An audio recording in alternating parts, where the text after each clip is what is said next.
Damai di hati. Jemaat yang diberkati Tuhan, kalau kita ikuti bacaan ini, maka kita dapati bahwa bacaan dalam Matius pasal 20 ayat 1 sampai 16 ini, firman Tuhan bersifat perumpamaan. Perumpamaan yang menggambarkan tentang usaha seorang tuan dalam mencari orang untuk bekerja di kebun anggurnya. Ia pun akhirnya mendapatkan pekerja itu. Mereka pun segera berembuk, musyawarah tentang bagaimana bekerja di kebun anggur dan berapa upaya yang diberikan, dan disepakati bahwa 1 dinar sehari. Mereka pun sepakat.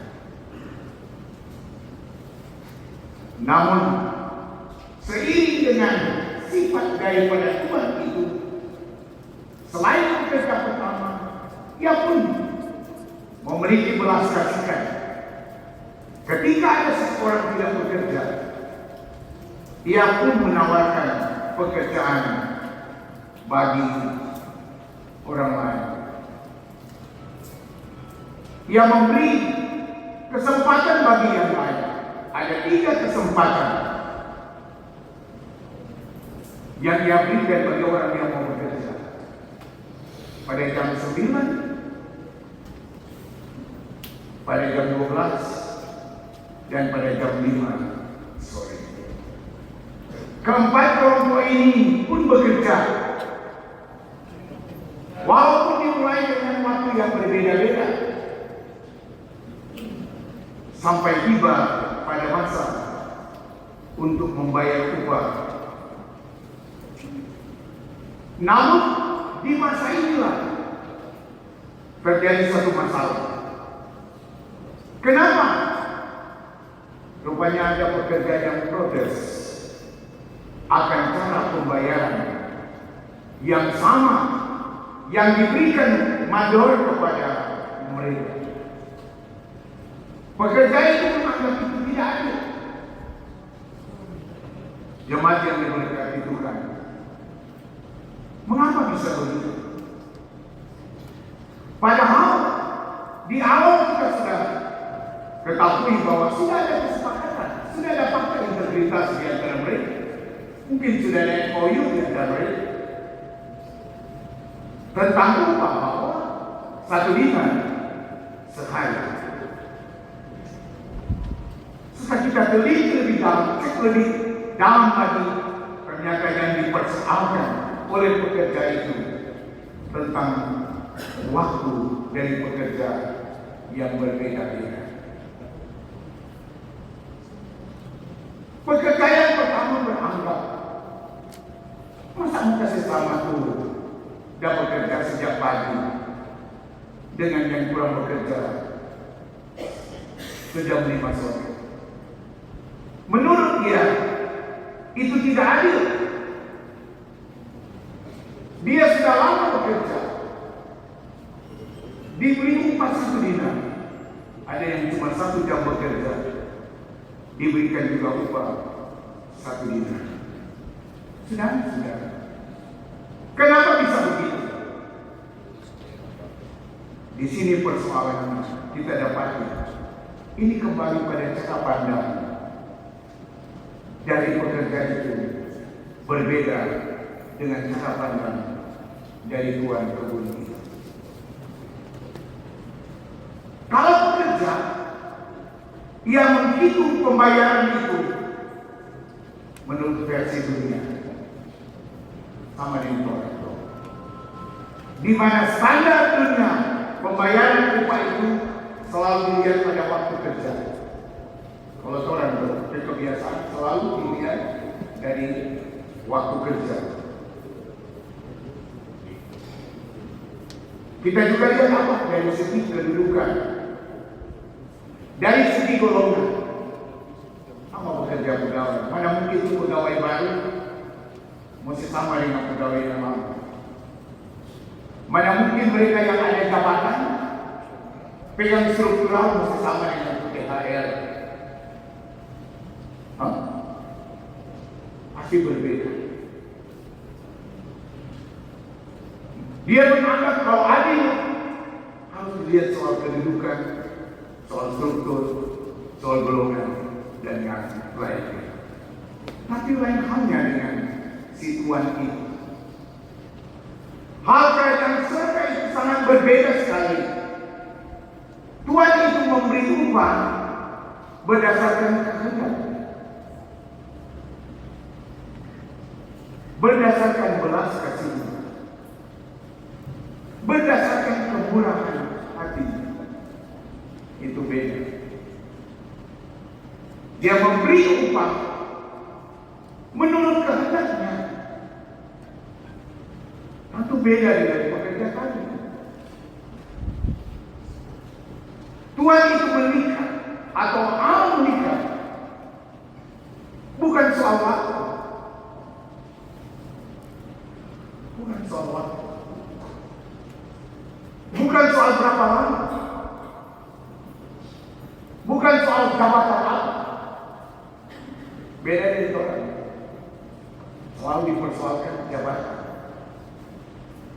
Yang paling pantas siapa? Selalu dipersoalkan soal waktu. Tapi Tuhan itu mengingatkan hal kerajaan surga selalu diukur menurut kehendak Tuhan. Coba orang pikir, orang selama jadi Kristen, pasti orang berpikir orang pasti masuk surga. Bagaimana dengan orang yang baru percaya? Kalau ingat kan, ketika Tuhan Yesus di kayu salib, ada dua orang di samping. Satu mengatakan bahwa Yesus pantas itu dihukum. Tapi yang satu bilang apa? Yang tidak pantas. Dia orang baik. Dia hanya perkataan dari Tuhan, jangan berubah perkataan. Apa Tuhan Yesus bilang? Saat ini juga engkau telah bersama aku di Firdaus. Berapa lama? Berapa detik? Cuma berapa detik langsung masuk surga. Dia tidak pernah jadi Yesus. Dia tidak pernah jadi Yesus. Dia tunggu, dia tidak pernah bersumbang. Dia tidak pernah melayani. Tapi saat ini bisa tersinggung tuh orang sama orang FDG ini di forum, semua tuh diskusi tentang ini, efek ranking enak masuk. Iya dong. Dia dapat soalnya kan begitu. Sebab di surga bukan soal apa kena keprat. Amin. Bukan soal apa kena keprat. Tapi apakah Tuhan berkebutuhan hati dengan engkau? Amin. Jangan-jangan kita ketua sinode pun kita tidak masuk, bosor itu masuk. Ya bisa saja. Sama ada kata cerita, kita lihat di neraka, kau nyatakan, yang pasti yakin ada di sini. Kau yakin bilang, bahwa dia di penaduan di sebelah. Bapak dapat di penaduan, apa penaduan di sini? Bapak dia ada ketua jemaat lebih soal.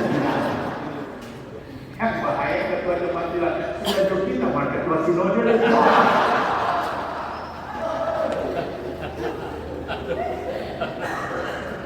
Ini persoalan hal kerajaan surga bukan soal berapa lama, ada jabatan apa memang. Tapi hal kerajaan surga menyangkut apa? Kehendak Tuhan. Yang menentukan masuk surga Tuhan, bukan berapa lama jadi Yesus. Jangan-jangan ketika di Yesus ini kita sedikit bilang kalau di penaduan datang, kita mau masuk surga tuh, Tuhannya nyenda masukkan. Siapa? Provokator kan? Anak coba-coba pendeta nyenda masuk. Kalau dia Tuhan, kita mau masuk kok. Nggak sesuai siapa? Pelolongan. Dari firman yang bagus, jangan masuk. Dengan Tuhan bilang, kok kita nggak masuk? Nggak tukang meracuni. Nggak dapat seragam, nggak meracuni. Ya, ini kan persoalan. Hal kerajaan surga tergantung Tuhan itu. Bukan tergantung jabatan. Bukan soal berapa lama. Dia dengan 8 periode kalau setia. Itu kan ada lagu. Lebih baik satu hari di perantaraanmu daripada 1000 hari di tempat lain. Jangan selama di gereja kau Tuhan bilang nyana masuk. Satu baru masuk langsung di surga. Ukuran Tuhan di sini, ukuran Tuhan itu di sini. Apa? Gitu ketika seseorang menerima tawaran mengikut Kristus. Ada orang selama jadi Kristen tetapi tidak mau mengikuti tawaran Kristus. Cara hidupnya belum menjadi cara hidup manusia baru. Iya, selama jadi Kristen, maka itu iri hati, dengki, dapat apa? Di sini Tuhan itu mau mengingatkan kita hal kerajaan surga itu. Apakah kita menerima firman Tuhan? Apakah kita hidup menurut firman itu?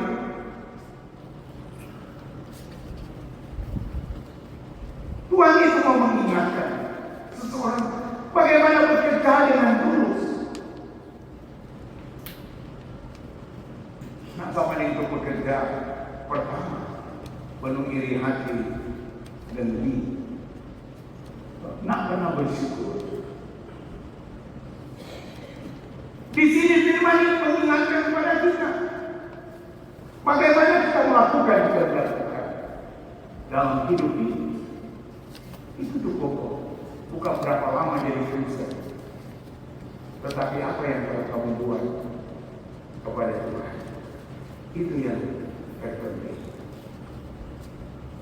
Forum diskusi gemir ini sungguh memberi arti sesuatu bagi gemir. Amin. Ya. Karena Bapak Ibu yang penuh semangat reformasi di grup ini, dia mulai mempengaruhi cara pelayanan gereja ini sampai masuk dalam proses pemilihan di SMSD. Luar biasa. Saya secara pribadi mengatakan terima kasih. Di awal orang berpikir FTG ini enak bagus. Iya, di awal orang berpikir FTG ini bagus, hantam-hantam gereja. Tetapi di akhir akhirnya orang berkata FTG bagus. Amin. Kenapa? Menjadi teman berpikir yang mengingatkan apa yang menjadi kekurangan, kelemahan daripada gemir ini. Ya. Mungkin kalau tidak ada kritikan dari saudara-saudara, gemir ini akan tetap seperti semula dan tidak ada perubahan. Tapi karena ada kritik-kritik yang baik, itulah yang membuat gemir senantiasa berada, dan itulah yang membuat saya berada di sini. Amin. Jadi peran kita, Tuhan menuntut kita untuk apa? Bekerja. Kan firman di sini katakan, Tuhan tidak suka orang cuma dia. Tuhan suka orang apa? Bekerja. Tetapi bekerja dengan baik, menurut kehendak Tuhan, bukan menurut kemauan. Saya juga berdoa kepada Tuhan supaya jangan setelah menjadi ketua sinode untuk kita berubah. Saya mau berusaha melakukan yang terbaik untuk gereja. Karena itu saya juga minta kepada saudara-saudara, jangan berhenti mengkritik gereja ini. Justru kita minta lebih bagus mengkritik terus.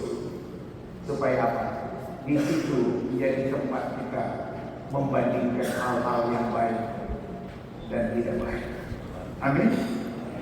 Justru bahaya kalau semuanya ada kritik kemudian so jatuh ke gereja mau cuma membanding. Justru yang bagus kritiklah, berilah nasihat untuk gereja ini. Itu yang paling pokok bagi kita. Bekerja untuk Tuhan, berbuat untuk Tuhan. Kalau orang lakukan itu, Gemim akan jadi lebih baik. Tidak ada seorang yang sempurna. Siapa yang paling sempurna di antara orang? Apalagi kita cuma mahasiswa dari pendeta Siu, kita cuma mahasiswa dari pendeta Nikogara, kita cuma mahasiswa dari pendeta Marento, kita cuma adik dari pendeta Lontok, teman. Kita terlalu muda. Kita pun sampai berpikir, siapa kita boleh jadi ketua sinode? Iya. So, tapi kita di 2 hari kan tapi esok kedua kita. Kita saja tidak percaya. Kenapa? Karena kita tahu kita juga ada kekurangan-kekurangan. Banyak orang lebih dari saya. Tapi akhirnya kita tahu di tengah kekurangan itu Tuhan menuntut kita harus bekerja. Dan itulah yang dilakukan. Itulah Allah bekerja dengan menghadirkan putra Natal. Untuk apa? Untuk membawa terang di tengah kegelapan ini. Itulah Natal. Natal membawa terang di tengah kegelapan. Kalau orang ada dalam semangat itu, kita sedang merayakan Natal Yesus Kristus.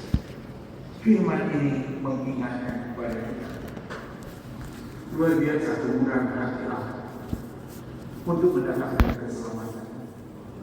Allah tidak melihat siapa kita, tapi Allah melihat siapa yang mau melakukan firman. Kalau orang melakukan firman Allah, maka itulah sudah dikatakan. Apalagi baru ini kali kan FDG bikin perayaan Natal, ya, baru ini kali.